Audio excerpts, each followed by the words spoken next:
Hello বন্ধুরা, চলে এসেছি আবার একটা নতুন মিনি ব্লগ নিয়ে। তোমরা সবাই কেমন আছো? আশা করি সবাই সুস্থ আছো, ভালো আছো। তো আমরাও ভালো আছি। এই ভিডিওতে দেখতে পাচ্ছ বরমশাই আগে আগে হেঁটে হেঁটে যাচ্ছে, আর আমি আর আমার মেয়েকে নিয়ে সেজে গুজে রেডি হয়ে পেছন পেছন যাচ্ছি। তো কোথায় যাচ্ছি? আগের ভিডিওতে তোমরা এই অবধি দেখতে পেয়েছিলে কোথায় যাচ্ছি। তো যাচ্ছি হচ্ছে আমরা একটা রেস্টুরেন্টে খাওয়া দাওয়া করতে।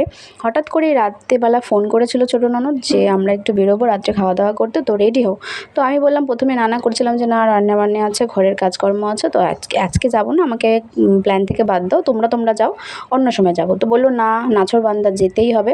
তো কোনো রকম রাতের অর্ধেক রান্নাবাড়ি করলাম, তারপরে শাশুড়ি মা করবে বলেছিল, তো রেডি হয়ে বেরিয়ে পড়েছি। তো বড়মশাইয়ের সাথে বেরিয়ে পড়েছি। আর দেখো, ওরা গাড়ি নিয়ে এসেছিলো, তো গাড়িতে করে উঠে চলে এসেছি।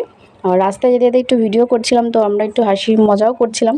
তো হঠাৎ করে গাড়িতে যেতে যেতে প্ল্যান হলো যে আমরা কোলাঘাটে যাব, কোলাঘাটে শের পাঞ্জাবে গিয়ে খাওয়া দাওয়া করবো। তো অনেকটাই রাত হয়ে গেছিলো, মানে শের পাঞ্জাবে এসেছি আমরা হয়তো 1টা নাগাদ কি 1:30টা নাগাদ এসেছিলাম। তো ওখানে এসে খাওয়া দাওয়া করে তারপরে বেরোতে বেরোতে বাড়ি যেতে যেতে বেজে গেছিলো 3টে, মানে এতটাই রাত্রে। সবাই যেই টাইমে শুয়ে পড়ে, মানে কি বলবো, কোলাঘাটে তো সবসময় লোকজন আসে যাওয়া করছে, কিন্তু আমরা যেই টাইমে ঘরে ঢুকি আর কি, রেস্টুরেন্ট থেকে খাওয়া দাওয়া করে, সেই টাইমে আমরা আজকে বাড়ি থেকে বেরিয়েছি খাওয়া দাওয়া করার উদ্দেশ্যে। তো যাই হোক, আমি অনেক কথা বলে ফেললাম। তো দেখতে দেখতে চলে এসেছি শের পাঞ্জাবে।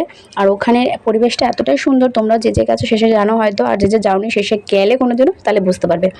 তো এতটাই সুন্দর জায়গাটা ঘুরে দেখতে দেখতে অনেকটা সময় চলে গেছে। তারপর ওরা গাড়ি পার্কিং করে এসে তারপরে সবাই মিলে টেবিলে বসে পড়েছে। আর কী খাওয়া দাওয়া, মানে কী অর্ডার করবো সেগুলো সবাই মিলে প্ল্যান করছিলাম।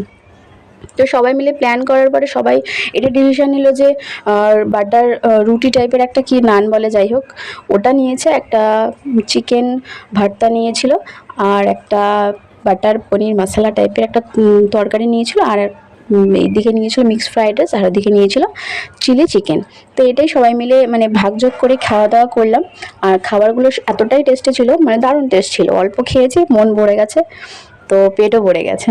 তো আমি তো অল্প একদম খেয়েছি, কেননা গাড়িতে না আজকে, অন্য সময় এরকম হয় না, কিন্তু আজকে যাওয়াতে অনেকটা যেহেতু রাত্রি হয়ে গেছিলো, সন্ধ্যা থেকে সেরকম কিছু খাইনি, তো শরীরটা একটু ভালো লাগছিল না। তো এসে এরকম এতটা খেতে পাচ্ছিলাম না, তো অল্প করেই খেয়েছি। খাওয়া দাওয়া করে দেখো, তো এখানে একটু ভিডিও করছিলাম, ভিডিও করে গাড়িতে উঠে পড়েছি বাড়ি যাওয়ার উদ্দেশ্যে, কেননা অনেকটাই রাত্রি হয়ে গেছে তোমাদের বলছি। তো দেখো সবাই মিলে গাড়িতে উঠে পড়েছে, আর আমার বাড়িতে ফার্স্টে আমাকে সবাই নামিয়ে দিয়েছে, তারপরে ওরা নামবে জায়গায় জায়গায়। তো ছদ্দির বাড়িতে ছদ্দিকে নামিয়ে দেবে, তারপরে ছদ্দি ননদরা বাড়িতে যাবে। তো দেখো নামিয়ে দিয়েছে, এখন বাজে হচ্ছে 3টে। তো আজকে আর বেশি ভিডিওটা বড় করলাম না, এখানে ভিডিওটা শেষ করছি। তোমাদের যদি ভালো লাগে প্লিজ লাইক অ্যান্ড শেয়ার করবে। তো আমার ভিডিওতে চোখ রাখো, নতুন নতুন আরও ভিডিও তোমরা দেখতে পারবে। তো আজকের মতন টাটা অ্যান্ড গুড নাইট।